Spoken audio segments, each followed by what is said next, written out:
the Technical Education and Skills Development Authority, or TESDA, has developed new curriculum to train technicians who can repair electric vehicles. Karen Bernadas of Philippine Information Agency, Bicol, tells us more.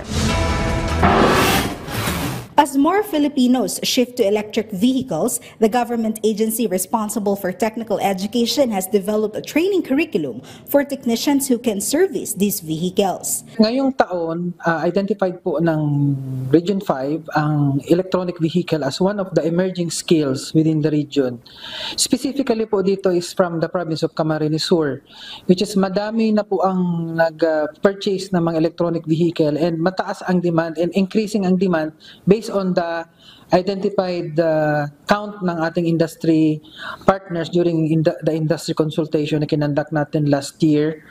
So with this, na-identify natin na may mataas na needs or mataas na demand ang repair ng ating mga electronic vehicles. Navarro emphasized that skills in the repair and maintenance of EVs are among the top competencies that TESDA plans to promote. The authority has identified over 100 EV technicians and users to undergo these trainings after completing the competency standards and submitting the Memorandum of Agreement among car dealers in the region.